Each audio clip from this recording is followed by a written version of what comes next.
कि ऐसा चाहूं राज में जहां मिले सबर को अन्न, छोट बड़ सब बसे रविदास रहे प्रसन्न। मैं ऐसे राज की स्थापना कल्पना करता हूं जहां पे छोटा बड़का सब एक रहे, कोई भूखा नंगा ना रहे। तो ऐसे गुरु रविदास जी थे। एक थे हरचंद ठाकुर, गुरचंद ठाकुर, उड़ीसा के रहने वाले। उन्होंने कहा था, जे जाति राजा नहीं, ते जाति ताजा नहीं।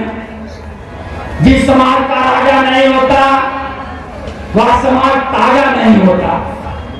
जे जाति दल नहीं, ते जाति बल नहीं। और जिस समाज की पार्टी नहीं होती उस समाज में बल नहीं होता, ताकत नहीं होता। जे जाति बल नहीं, उनकी समस्या का कोई हल नहीं।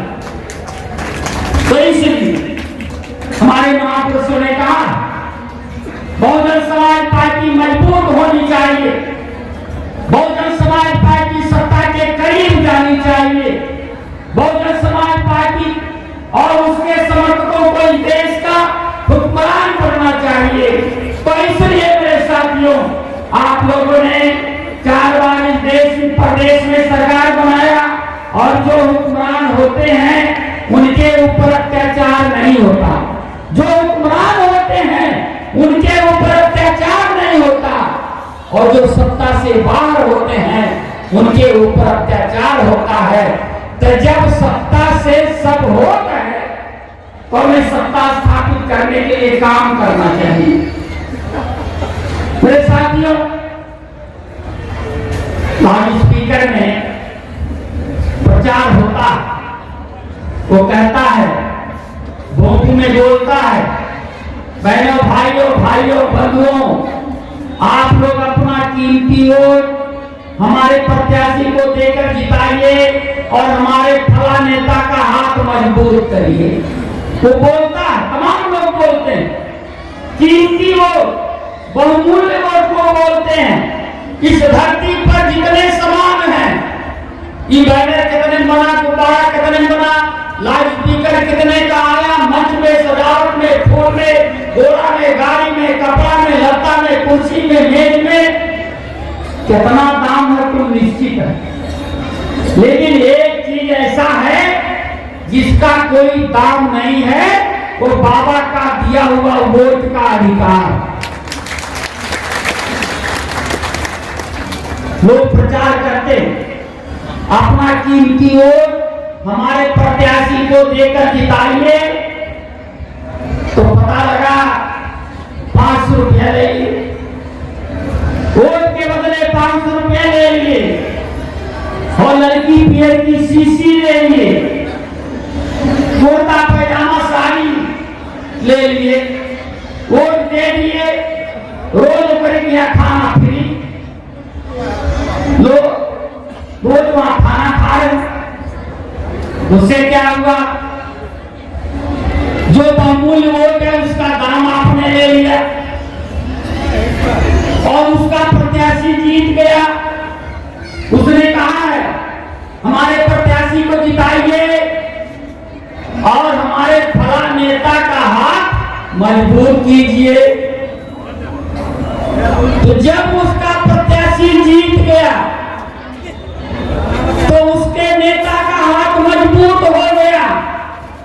जब उसके नेता का हाथ मजबूत हो गया तब वो कहता है कि अब हमारे नेता का हाथ मजबूत हो गया, तुम लोग अपनी पीठ मजबूत करो।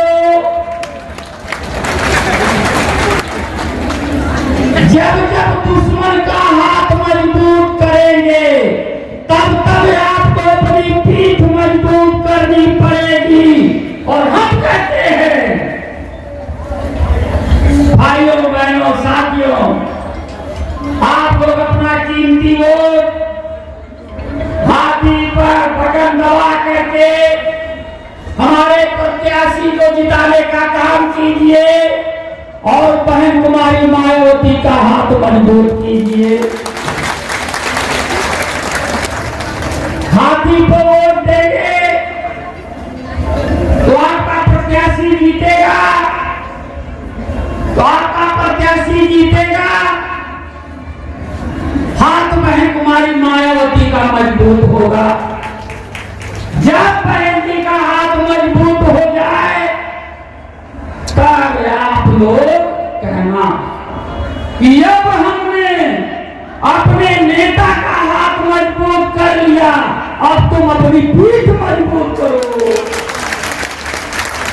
परिवर्तन हो जाएगा। और आप लोगों ने जब जब उत्तर प्रदेश में सरकार बनाने का काम किया तब तब दुश्मन को पीठ मजबूत करना पड़ा था, क्योंकि यही सवाल 440 वोल्ट का करंट हो गया था, इसको छूना नहीं चाहता था, कोई दूर से भागते थे।